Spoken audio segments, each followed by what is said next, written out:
Bonjour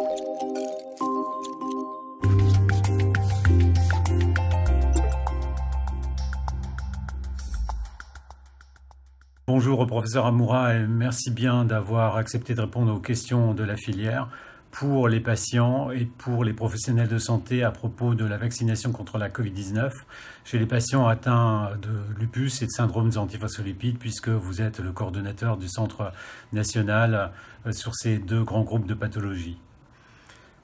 On sait que le risque de thrombose lorsqu'on fait une infection par Covid-19 est important.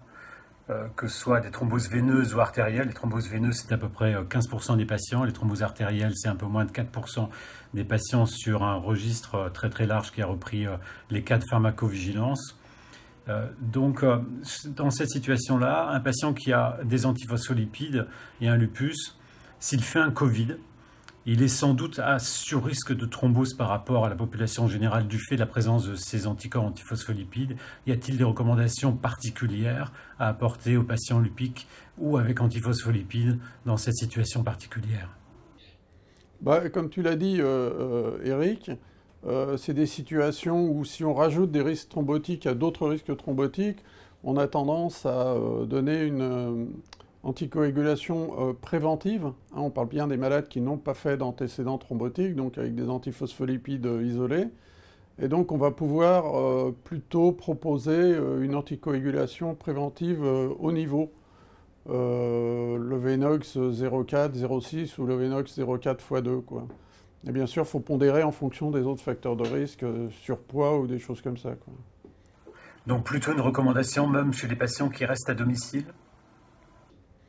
Alors ça, c'est un vrai problème, effectivement. Alors, les patients qui ont que des anticorps antiphospholipides isolés, je crois qu'il faut couvrir le risque. Donc, idéalement, il faut donc leur donner une prévention par enoxaparine 0,4.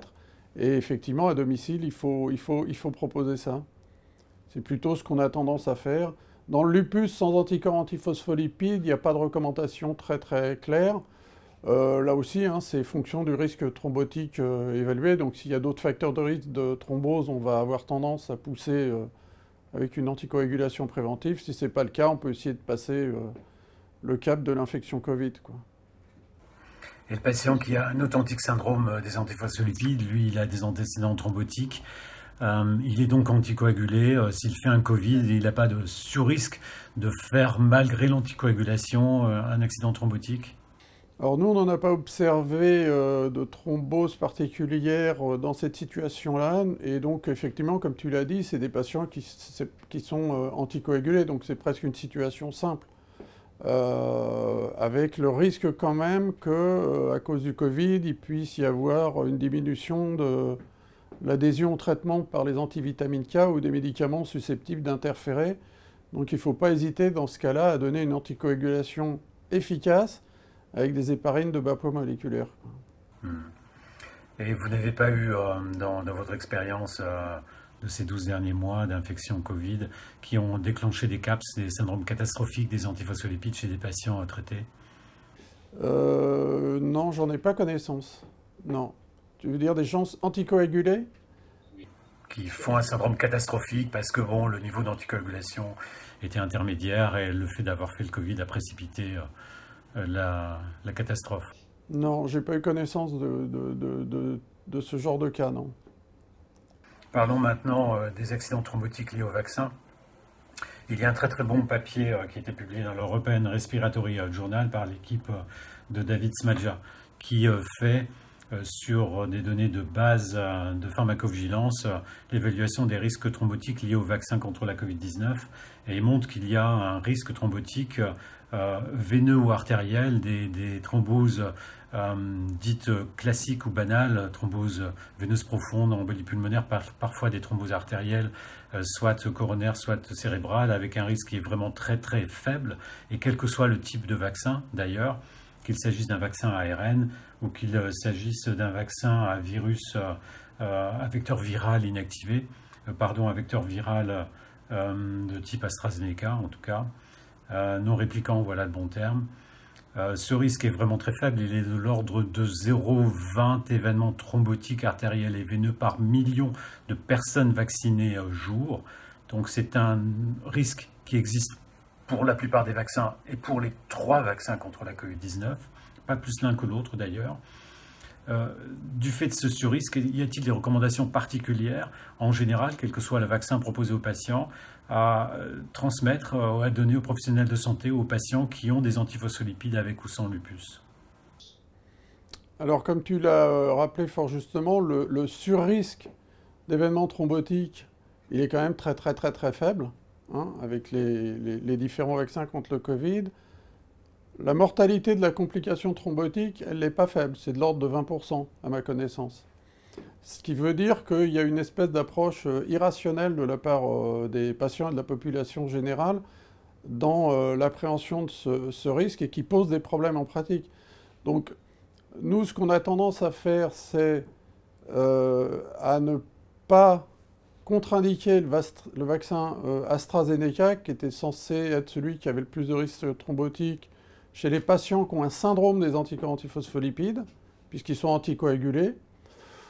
Donc c'est un risque très très faible chez des gens qui sont en plus anticoagulés, donc à mon avis on minimise le risque.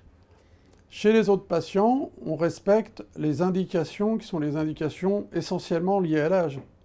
C'est-à-dire que dans le lupus ou dans le syndrome des antiphospholipides, en dessous de 55 ans, on a plutôt tendance à recommander les vaccins qui sont des vaccins ARN messagers, qui couvrent mieux certains variants, et comme c'est des situations, quand on est immunodéprimé, où on est à risque de maintenir un taux de virus chronique avec un risque de mutation, bah c'est mieux d'avoir un vaccin qui va couvrir mieux les différents variants. Et puis au-dessus de 55 ans, on reste dans les indications, c'est-à-dire que le patient peut recevoir de l'AstraZeneca, y compris s'il est porteur d'anticorps antiphospholipides.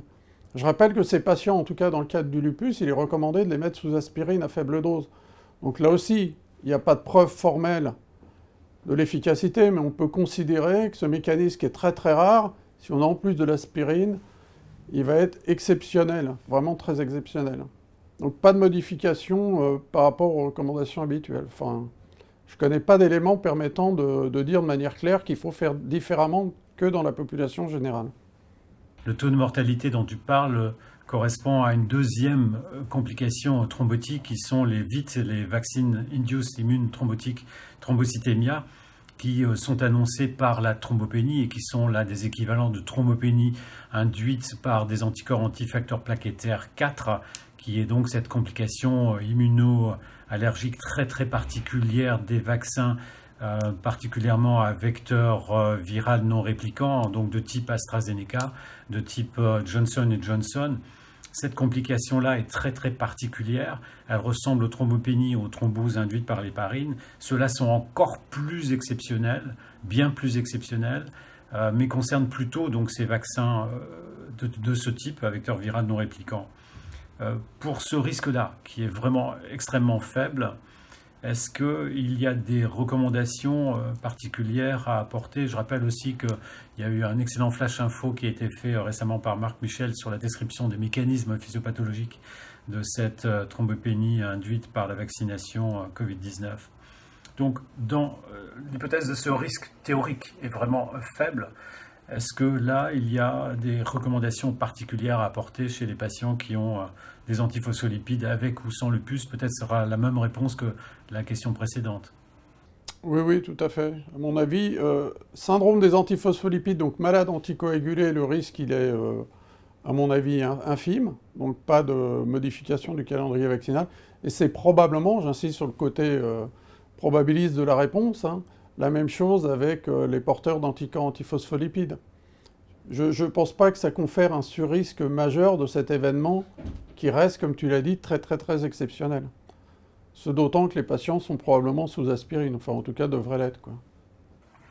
Donc tu ne contradiques pas le vaccin AstraZeneca chez les patients lupiques avec antiphospholipides, avec syndrome des antiphospholipides qui ont plus de 55 ans et qui ne seraient pas sévèrement immunodéprimés? Non, non, je pense qu'il n'y a pas de raison pour l'instant de le faire. C'est un risque qui est vraiment très très faible et qui, à mon avis, est en partie encore plus diminué quand on a en plus de l'aspirine, quoi.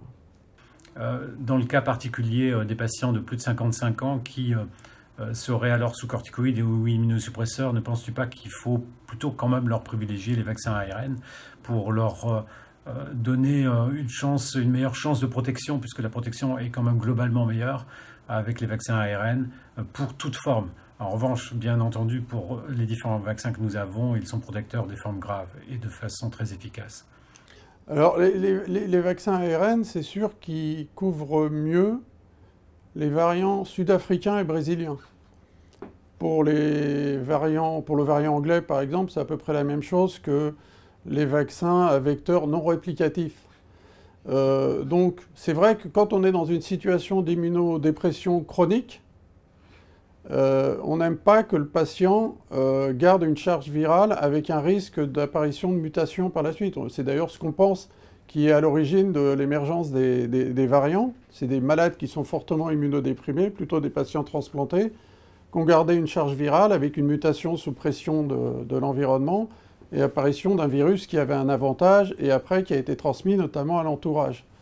Donc, dans cette situation-là, c'est vrai qu'on préfère mieux couvrir l'ensemble des variants identifiés, puisqu'il y en a des centaines des variants, mais des variants identifiés qui ont une grosse dissémination dans la population générale. Et c'est vrai que ces malades-là, nous, on préfère les vaccins à ARN messager. On verra par la suite si on garde ça comme attitude. Et puis, il faut rappeler, ce qui est très important, hein, c'est la possibilité de vacciner l'entourage des patients qui ont une immunodépression, hein, parce que c'est par eux que se fait la diffusion. Donc ça, c'est important. Donc chez l'entourage, il n'y a pas de raison d'avoir une attitude différente de la population générale, quoi. Oui, c'est un point important là que tu cites et qui est une recommandation toute récente de la DGS et du comité piloté par Alain Fischer, c'est qu'effectivement, il y a maintenant une priorité aussi pour les patients, les sujets adultes qui vivent dans le même toit, sous le même toit que les patients hautement immunodéprimés. Et donc ça, c'est bien de le rappeler pour permettre à ces personnes de protéger leur entourage. C'est ce qu'on appelle la protection en anneau ou en couronne.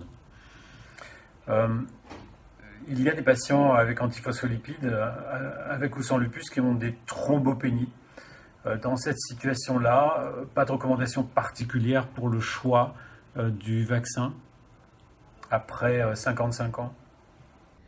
Non, non, on reste dans la situation de la population générale en rappelant deux choses, hein. Thrombopénie, c'est un vaccin en intramusculaire. Donc, risque d'hématome, et c'est la même chose avec l'anticoagulation, hein. Donc, il faut demander aux gens d'appuyer 10 minutes à l'endroit d'injection, hein, faut y penser, mais il n'y a pas de recommandation sur le type de vaccin chez ces patients-là, qu'il y ait ou non thrombopénie. Une question qui nous est parfois posée par les professionnels de santé, c'est les patients qui ont des antécédents de CAPS, de syndrome catastrophique des antiphospholipides. Est-ce que là encore, il n'y a pas de vaccin à privilégier ou à éviter quand on souhaite les protéger contre la Covid-19? Bah, on est dans la même situation que le syndrome des antiphospholipides tout venant, hein. Donc, bien sûr, il y a eu cet antécédent qui est un antécédent catastrophique, comme son nom l'indique, mais je ne crois pas que ça puisse changer quoi que ce soit en termes de recommandations vaccinales. Donc, en plus, c'est des patients qui, alors là, pour le coup, eux, sont clairement anticoagulés. Donc, moi, je ne suis pas très inquiet quant au risque thrombotique chez ces patients, quoi. J'ai contacté hier Ricard Cervera pour lui poser la question, de savoir si ils avaient un point de vue tranché concernant les vaccins contre la Covid-19.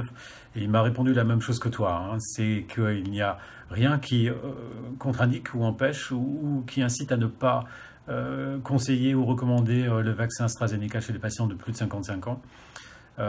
Qu'ils aient ou non des antiphospholipides, des antécédents thrombotiques. Donc il va tout à fait dans le sens de ce que tu dis. Avec la seule restriction, c'est que il me disait que ces patients, il les vaccine dans leur hôpital et que l'hôpital n'a que des vaccins ARN.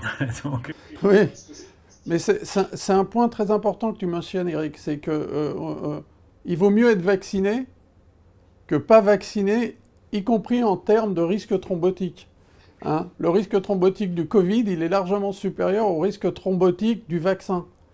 Donc quand on a une maladie auto-immune, il vaut mieux être vacciné. Donc il vaut mieux accepter l'AstraZeneca si on est dans l'indication que de dire non, j'attends et je me ferai vacciner avec un vaccin à ARN messager, à mon avis. Oui, tout à fait. C'est la conclusion d'un éditorial que je lisais récemment, le bon vaccin, celui qu'on peut avoir aujourd'hui. C'est ça, exactement, ouais. Et donc c'est très bien de rappeler aussi que le risque thrombotique, évidemment, est nettement supérieur à faire le Covid plutôt qu'à faire le vaccin. Concernant la vaccination chez les patients immunodéprimés, qu'ils aient ou non un syndrome des antiphospholipides, il est intéressant d'avoir le point de vue du centre de référence du lupus, je pense. Concernant les contrôles sérologiques post-vaccinaux, faut-il les faire? Bon, le comité piloté par le professeur Fischer conseille de le faire chez les patients qui sont hautement immunodéprimés et candidats à une troisième injection et de ne pas conditionner la troisième injection à cette sérologie. Mais est-ce qu'en pratique tu la recommandes ou en pratique tu l'as fait? C'est compliqué d'avoir une attitude tranchée si on ne fait pas la sérologie. Alors nous, dans le centre, on peut avoir la sérologie facilement. La sérologie anti-spike, je rappelle que ce n'est pas la sérologie du Covid classique, qui montre qu'on est vacciné ou pas. Je rappelle aussi qu'on n'a pas de taux qui nous permettent de dire de manière claire on est protégé ou pas protégé, mais on peut avoir une idée très schématiquement. Et nous, on s'appuie dessus pour recommander la troisième injection. Et ça, je crois que c'est important, parce que ça évite de sous-vacciner une population qui est à risque, et également de survacciner une population qui n'est plus à risque. Un mot supplémentaire, quand même, c'est que quand on fait ça, on se rend compte que certains traitements qui sont considérés comme simplement immunomodulateurs, je pense par exemple au méthotrexate, ont un impact sur la réponse vaccinale. C'est déjà décrit pour le méthotrexate, la réponse contre le pneumocoque, contre la grippe. Et il y a même des recommandations où on dit qu'il faut suspendre la prise de méthotrexate la semaine suivant l'injection. Donc, avec la sérologie, d'une certaine manière, on a une réponse qui est plus solide que les simples recommandations. Parce que, actuellement, sur ce qui est recommandé, on ne considère pas que le méthotrexate a un impact sur la réponse vaccinale au Covid. Or, c'est tout à fait probable. Il n'y a pas de raison que ce soit différent de ce qu'on a observé dans d'autres situations. Donc nous, on est très sérologie, mais une fois encore, on dispose de la sérologie assez facilement, et on base la troisième injection sur cette sérologie-là. Et pour peut-être conclure, merci pour cette discussion très très intéressante. Peut-être que le patient a le droit de choisir aussi. Alors là, j'aimerais aussi avoir ton point de vue là-dessus. Les patients commencent à bien savoir qu'en fonction du vaccinodrome qu'ils choisissent, ils auront tel ou tel vaccin. Est-ce qu'on peut aussi laisser le patient choisir le vaccin qu'il souhaite? Écoute, c'est très compliqué parce que le choix du patient, il doit quand même être basé sur une information solide. Or, comme tu l'as compris tout au long de notre entretien, on n'a pas forcément de données absolument gravées dans le marbre. Donc déjà, ce doute-là, à mon avis, c'est compliqué pour le malade d'avoir une attitude rationnelle. Donc on va plutôt avoir un choix irrationnel. Et je ne suis pas particulièrement enclin à partager un choix irrationnel. Si tu veux, on est dans une situation où on est encore en pénurie de vaccins. Donc on vient de le dire, il vaut mieux se vacciner. Après, si on est dans une situation où on a la possibilité de choisir, donc c'est plutôt ça le choix du patient, donc il faut vraiment être sûr d'être dans cette situation-là. Le choix du patient, oui, bien sûr, mais à condition que ça n'enlève pas certains vaccins à d'autres populations. Moi, ça me va. Très bien. Eh bien, merci, professeur Amoura, pour cette discussion. Donc, pour les patients, au plus vite la vaccination, au mieux. Merci et à bientôt.